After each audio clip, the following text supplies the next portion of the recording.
All right, good morning, everybody. Welcome to week 13. We have this is our second to last week of class, I think, before we have finals. If I don't have my phone with me, so I can't check the date. But ultimately, yeah, we're almost done. We have almost wrapped up our semester. We have a few papers left to get done between now and then. But really, we've really pushed through, I guess, the biggest hurdles for the semester. I hope everybody's doing well. I hope everybody is enjoying this new medium, this new mode of instruction as much as we can. And hopefully everybody's enrollment is going well. I know that enrollment is going on right now. If you are not a senior, or if you are, essentially if you're returning to the campus in the summer and the fall, I hope enrollment's going well. That's all I'm trying to say. So today we're going to be discussing a video. Actually, it's not necessarily a peer review publication that you need to write about, that you'll need to read and then write about, but we're actually going to watch a video.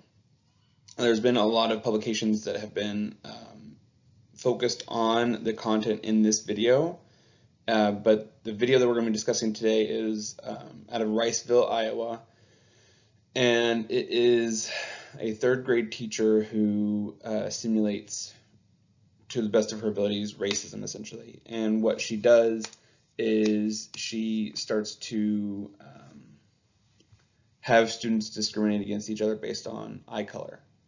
And the reason I thought this was interesting is because it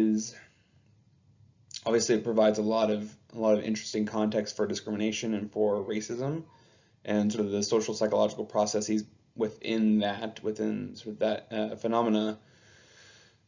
But also it's kind of an interesting area of research for social psychologists. Okay, so we are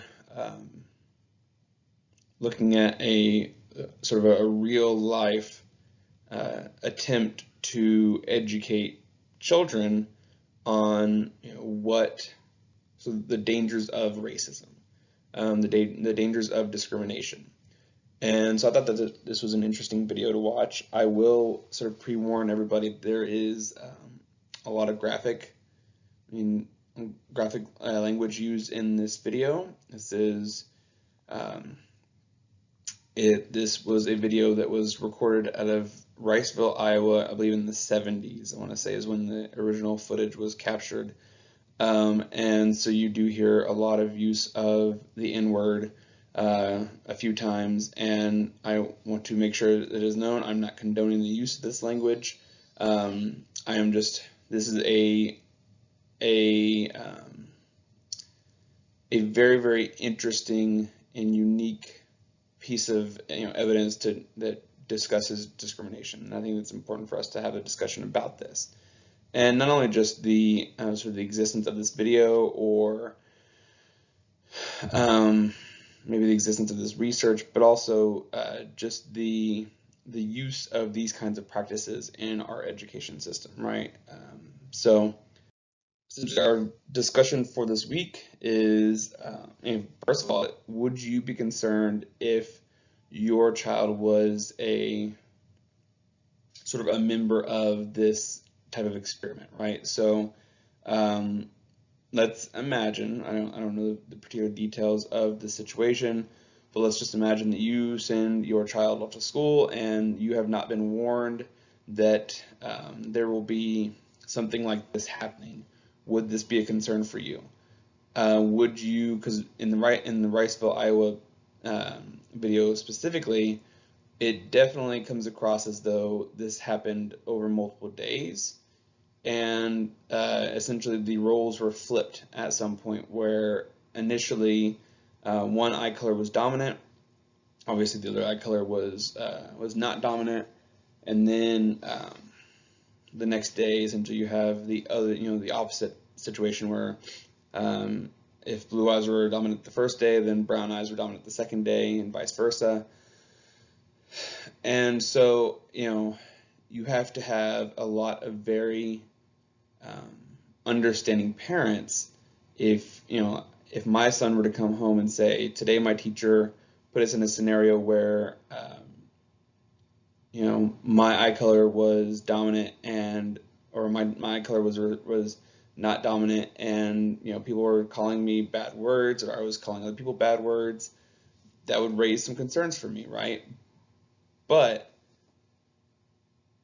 ultimately, is the value of these types of experiments worth it, right? And so you'll see in the video, hopefully you'll see, as long as you watch the entire video, you will see that somebody discusses this specifically. But ultimately, I'm looking for your opinion, not necessarily the person's opinion in the video.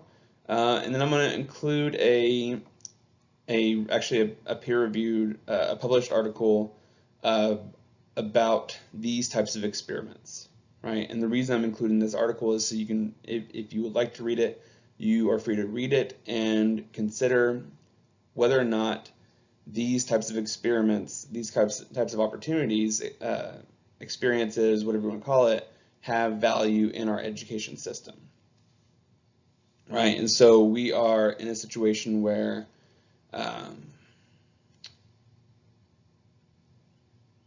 parents are incredibly litigious these days. They like to involve lawyers at a shocking rate, and so part of the article that I'm including below this video is